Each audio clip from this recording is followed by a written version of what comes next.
저와 남편은 직장에서 만난 사이였어요. 그때까지만 해도 조그마한 회사였는데 사장이었고 직원이라고는 4명뿐인 작은 회사였죠. 거의 초창기 멤버로 들어가던 저는 정말 열심히 일했었습니다. 처음에는 연애 감정이라고는 생각도 하지 못할 정도로 회사를 위해서 일했고 아이디어를 냈고 정말 열정적으로 일을 했었던 것 같아요. 그때로 돌아가서 다시 일하라고 하면 못할 정도로요. 그렇게 저희는 1년 만에 꽤나 큰 성과를 이루게 되었습니다. 친하긴 했었지만 정말 일적으로 많이 부딪혔다고 해야 할까요? 아무도 저희가 결혼을 하게 될 거라는 걸 상상도 하지 못할 만큼 그 정도의 거리에 서 있었던 사람들이었어요. 그렇게 성과를 어느 정도 내고 회사가 점차 커지게 되면서 직급도 생기고 체계적으로 변하더라고요. 저는 초창기 멤버로 빠르게 승진을 하게 되었고 그러면서 자연스럽게 남편과 부딪히는 일도 많아졌었어요. 정말 열정적인 사람이었죠. 일이라고 하면 물불 안 가리고 정말 회사를 크게 키워보고 싶은 사람이었어요. 하루하루 그의 일하는 모습을 바라보게 되었고 그의 성공이 저의 기쁨이 되었죠. 일을 잘하는 남자가 멋져 보인다는 것을 1년이 지난 후에야 여유를 갖고 그를 보게 되었던 것입니다. 점차 커가는 회사, 그리고 사장과 저의 자리는 점차 올라갔고 저희 회사는 이사까지 하게 되었어요. 나름 조금 월세 좀 낸다고 하는 곳으로 이사를 가서 쾌적한 환경에서 일하며 회사가 조금 더 넓어지는 바람에 저는 사장이었던 남편을 조금 더 멀리서 지켜보게 되었죠. 보이는 횟수가 줄어드니까 정말 보고 싶더라고요. 그렇게 회사를 옮기게 되면서 저도 남편에 대한 마음을 알았던 게 아닐까 싶습니다. 하지만 그렇게 느낀 건 저뿐만이 아니었어요. 어느 날 퇴근을 하고 가는 시간에 사장님과 마주쳤고 같은 건물에 있어도 보기 힘들다며 그렇게 이야기를 주고받았죠. 남편이 갑자기 저녁 먹자고 하더라고요. 그렇게 저희의 만남은 시작이 되었습니다. 저와 같은 이유로 저를 보고 싶었다고 하는 사람이었고 저도 늘 보고 싶었기에 거부를 하지 않았죠. 그리고 꽤나 오래도록 같이 일했던 사람이기에 저는 사장이라는 거리감이 없었어요. 그리고 남편도 그런 생각이었죠. 저희는 서로 아이디어를 나누면서 사업의 파트너로 그리고 연인으로 애정을 키워나갔습니다. 거의 만난 지 2년 정도 되었을 때 정말 회사는 많이 성장했고 나름 저희도 많이 성장을 했었어요. 어느 날 프로포즈를 하는 남편을 봤고 저는 아무 말 없이 눈물을 흘리면서 그렇게 반지를 받았습니다. 저희는 결혼하고 더 열정적으로 일했네요. 같이 살고 같이 퇴근하고 같이 출근을 하다 보니까 오히려 일 이야기도 많이 하고 저희는 나름 행복했었어요. 1년 후에는 아이를 가지자고 이야기를 했었는데 딱 시기에 맞게 저희 딸도 저희에게 축복처럼 내려왔었답니다. 일은 남편이 맡기로 하고 저는 태교에 전념했었어요. 물론 어느 정도 아이가 크면 복귀를 하기로 결정을 하기도 했었죠. 그렇게 저는 태교에 전념을 하며 아이를 기다렸습니다. 너무나도 사랑스러운 딸아이가 태어났고 정말 살면서 처음 가져보는 아이라서 그런지 애정을 쏟아부었었어요. 남편도 술 먹고 일찍 들어오려고 하고 무엇보다 점심시간에도 애 한번 보겠다며 그 거리를 차를 몰고 오더라고요. 아빠에게 딸이라는 존재는 얼마나 예뻤을까요? 저희 남편은 아이를 위해서 더욱더 승승장구했고 진짜 흔하게 말하는 부자까진 아니었지만 흔히 말하는 잘 사는 사람들의 아파트, 좋은 차, 그렇게 점차 안정적으로 살게 되었어요. 아이는 무럭무럭 커갔고 정말 저희의 사랑을 듬뿍 받고 자랐었네요. 물론 저도 어느 정도 아이가 크니까 일을 나가고 싶은 욕심이 크더라고요. 원래라면 아이가 중학교에 들어가고 어느 정도 안정이 되면 일을 나가기로 했었지만 막상 아이가 학교에 들어가니 저도 할 게 없어서 일을 다시 하고 싶다는 생각이 들었어요. 처음에는 남편이 반대하더라고요. 하지만 원래부터 일을 하던 사람이 몇 년간 그렇게 일도 안 하고 아이만 키우다 보니까 솔직히 우울증 같은 것도 오더라고요.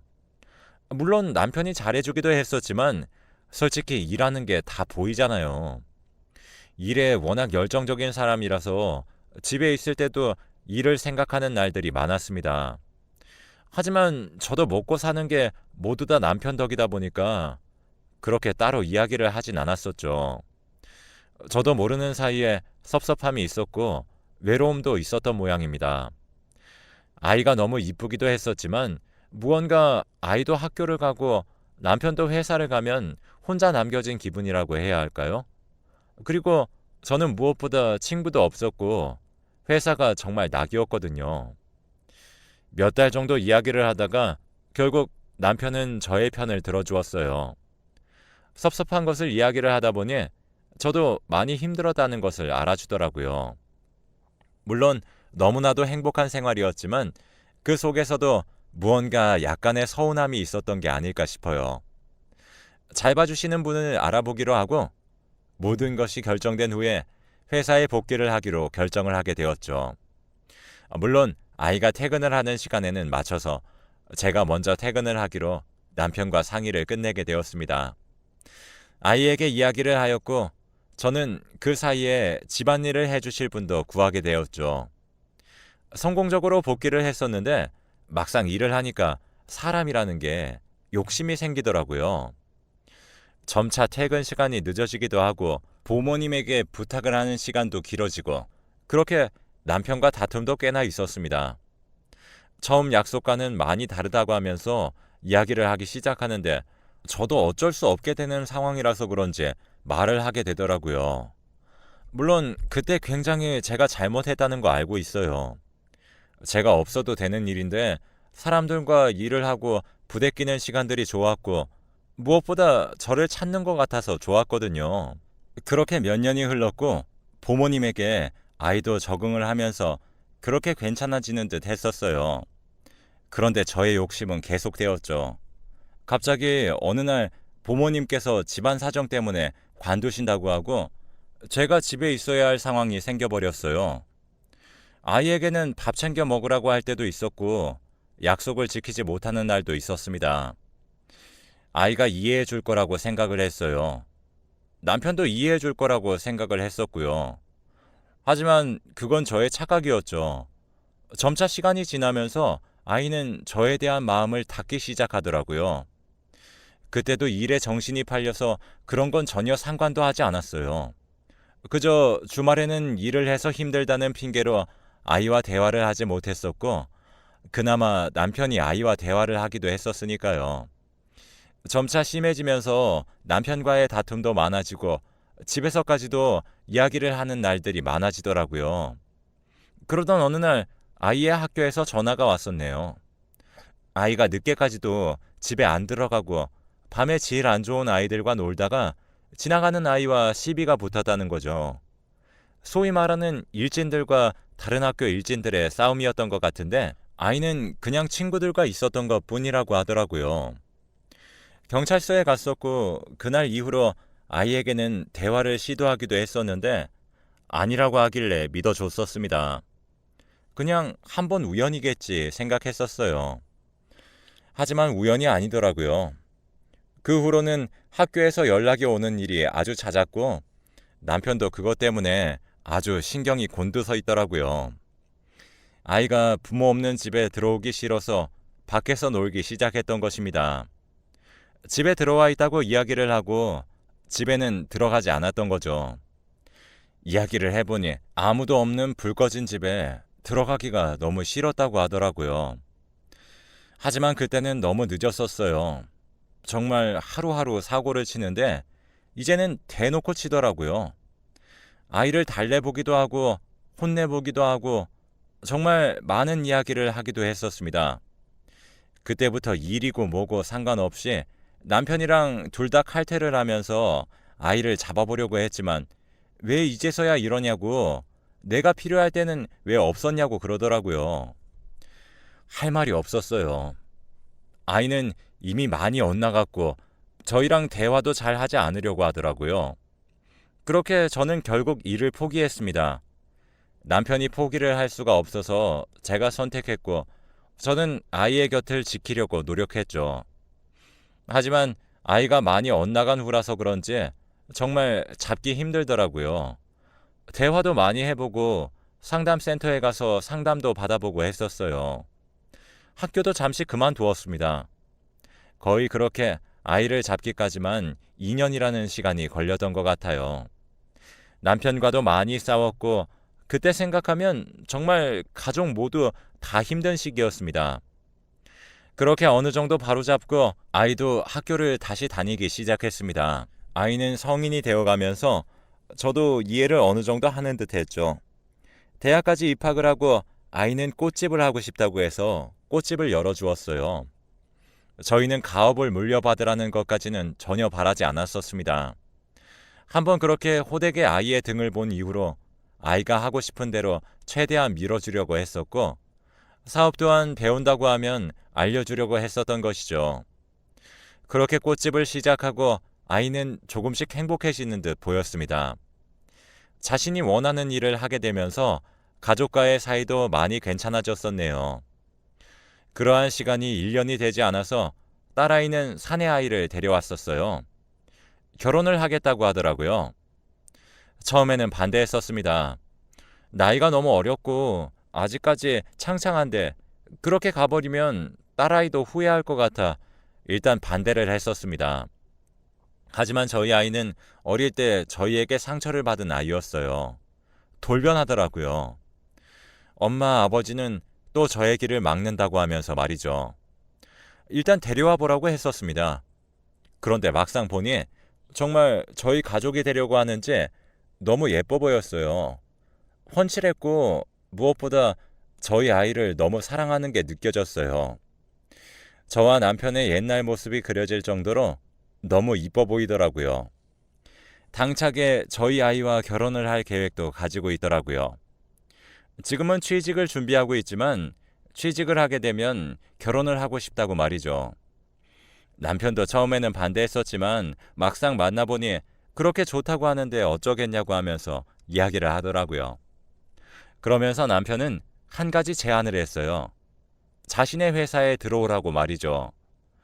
딸도 너무 좋아하고 그렇게 둘을 허락하면서 1년 뒤에 결혼을 약속하고 자리를 잡도록 도와주게 되었습니다.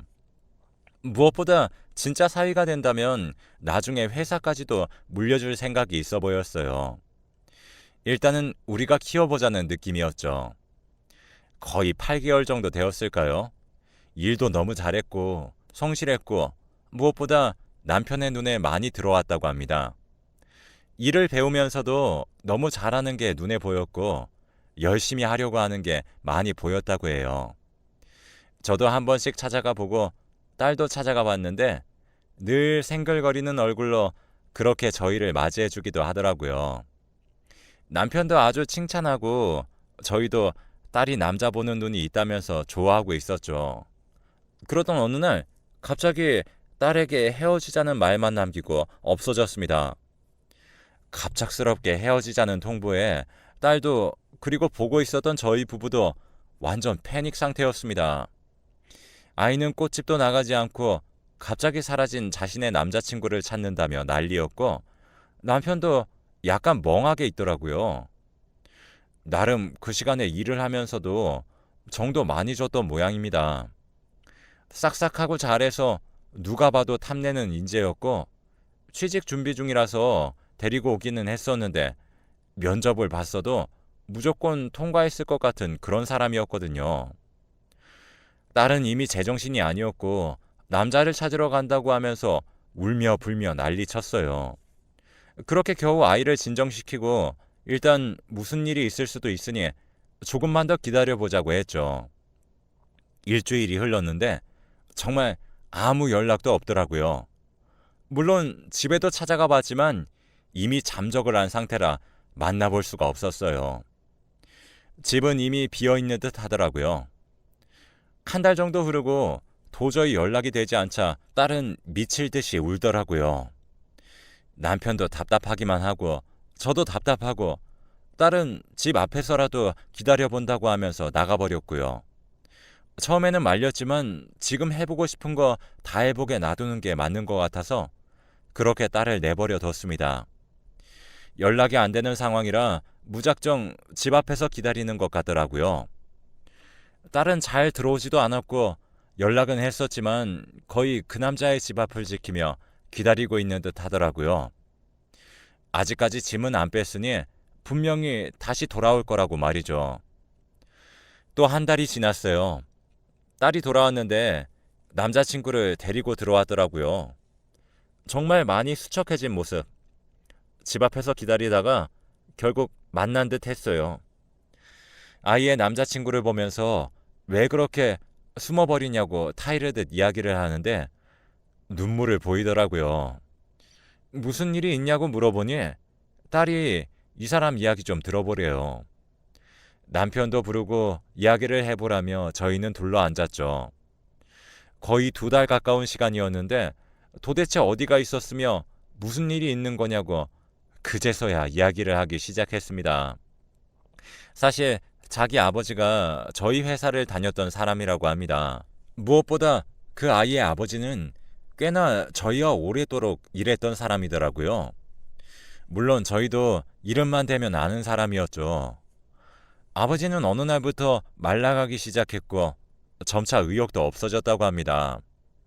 하루하루 지나가면서 수척해진 아버지를 보면서 무슨 일이 있나 생각을 했었지만 말을 할 수가 없어서 그렇게 지켜봤다고 해요. 그러던 어느 날 아버지는 회사에서 잘려서 돌아왔다고 하더라고요. 학교에서 돌아오는 길에 터덜터덜 박스를 털고 돌아오는 아버지의 모습에 그때 직감을 했었다고 합니다. 몇 달을 술로 보냈고 정말 힘들어 보이는 아버지를 보면서 자기도 울었다고 하네요. 어린 나이였고 어떻게 할지 몰라서 아버지를 그냥 바라보기만 했고 하나밖에 없는 부모였기에 더욱더 애틋하게 바라봤다고 합니다. 그러던 어느 날 집에 돌아왔는데 아버지가 보이지 않았습니다. 편지에는 미안하다는 말 한마디만 적혀 있었다고 해요. 그렇게 놀라서 뛰쳐나가 보는데 강의 다리 위로 사람들이 웅성거리는 모습이 보였고 이미 구조대도 와 있는 상황이었지만 결국 아버지는 싸늘한 죽음으로 돌아왔다고 합니다. 그렇게 다짐을 한 거죠. 대표가 직접 면접을 볼 정도로 각별했고 늘 술 한잔 하시면 대표님이 좋다 하는 말만 반복하셨는데 어떻게 한순간에 그럴 수 있는지 그리고 그렇게 될 동안 뭐 하고 있었는지 궁금했다고 합니다. 그렇게 그는 성인이 되어서 저희 딸을 찾아낸 거죠. 저희 딸을 사랑해서가 아니라 저희 남편에게 복수를 하려고 말입니다. 의외로 계획은 술술 풀렸다고 합니다. 좋은 집안이 아니라고 해도 받아주고 회사에도 취직까지 시켜주니 딸과의 불화가 먼저였는데 그것조차 쉬웠다면서요. 너무 쉬워서 살짝 놀라기도 했다죠. 그리고 무엇보다 딸이 너무 좋았다고 합니다. 몇 번이나 마음을 잡았다고 해요. 의도적으로 접근했지만 너무 서글서글하고 자신에게 잘해주는 모습에 솔직히 많이 흔들렸다고 합니다. 그런데 다시 한 번 더 자신을 잡아준 건 남편의 한마디였죠. 회사로 들어오라는 말, 아버지의 모든 것들을 알 수 있는 결정적인 단어였습니다. 저희 가족을 불행하게 만들려고 했지만 오히려 기회다 생각을 하고 회사로 들어가서 정말 들키지 않도록 열심히 했다고 합니다. 막상 하다가 자신의 아버지의 실체들을 알아보니 하나하나 알 수 있었다고 합니다. 그때 당시가 아마 저희 남편과 제가 아이 때문에 회사 일에 신경도 많이 못 쓰고 했던 시기였던 것 같아요. 아버지는 흔히 말하는 아이디어를 뺏기셨고 그것 또한 꽤나 저희랑 오래 함께했던 초창기 멤버의 짓이었다고 합니다. 마침 그때 당시에 사장도 정신이 없었고 저까지 비워져 있는 상태라 회사를 정말 자기 마음대로 한 거죠. 그때 당시에 아이디어가 채택되면 어느 정도의 인센티브가 돌아갔었는데 그게 금액이 상당히 컸었습니다. 저희는 개발에 있어서는 그 사람 하나에 모든 것이 걸려 있다는 생각을 하고 정말 제대로 대접을 해줍니다. 물론 그것 때문에 회사가 커온 것도 있고요. 그렇게 아이디어를 뺏기고 그걸 말했다가 모든 직원들이 등을 돌린 겁니다. 사장님에게 전달을 하려고 써보았지만 늘 비워져 있었던 사장실, 그리고 무엇보다 그 직원이 있는 상태에서는 남편을 만나기가 힘이 들었던 거죠. 어떠한 사유로 인해서 해고를 당했는데 그것 또한 남편도 잘못 알고 있었고 큰 실수를 해서 어쩔 수 없이 해고했다고 알고 있더라고요. 그 당시에 남편도 딸 때문에 정신이 없었기에 모든 것들을 그냥 결제한 게 사실이고요. 그게 시발점이었던 것입니다. 막상 그렇게 알아보니 자신이 생각했던 것과는 너무나도 다른 사람들이었고 하나같이 자신에게 잘해주려고 하는 모습에 모든 것을 깨달았답니다. 이 사람들은 그렇게 아버지에게 했을 사람이 아니구나 하면서 말이죠. 모든 것들은 사장의 결제가 아니었고 한 사람의 만행으로 인해서 저질러진 부분이었죠. 그래서 떠났다고 합니다. 너무 양심에 찔리고 자기가 무슨 끔찍한 짓을 했는지 놀라서요. 멀리 멀리 떠나려고 했었는데 자기도 급하게 마음을 먹는 바람에 집 정리까진 못했던 거죠. 모든 것을 버리려고 했지만 저희 딸과 나눴던 반지가 아직까지 그곳에 있어서 새벽에 그걸 가지러 갔었다고 합니다. 그러다가 딸의 눈에 보인 것이고요. 참 그 상황이 너무 안타깝더라고요. 그 착한 아이가 어려운 가정생활을 했고 무엇보다 저희도 아는 사람의 아들이기에 더욱더 참담했습니다. 그 후에 사정은 듣지 못했기에 남편도 상당히 마음이 안 좋아 보이더라고요. 그의 손을 잡고 말했어요. 그냥 서로의 오해다 보니 넘어가자고 말이죠. 저희도 그때 당시에 회사에 신경을 못 쓴 것도 맞기도 하고 저희 직원을 제대로 살피지 못했으니 저희의 책임도 있는 것이죠. 그 어린아이가 받았을 상처를 생각하면 정말 가슴이 미어졌습니다. 남편은 다음날 가서 그 간부와 이야기를 하였고 모든 것들이 진실이라는 이야기를 듣게 되었습니다. 처음에는 무조건 거짓말이라고 하다가 밤새도록 찾은 증거 자료들을 내미니 그제서야 실토했다고 합니다. 결국 그 사람이 회사에서 누리는 모든 것들을 빼앗고 회사에서 내보냈습니다. 그리고 그때 당시의 개발자 이름 또한 원래의 이름으로 돌렸던 거죠. 지금도 생각을 합니다. 그때 당시에 조금 더 직원의 말에 귀 기울였다면, 그리고 제가 조금 더 딸에게 신경을 썼었다면 애초에 일어나지 않았을 일이 아닐까 싶은 생각들.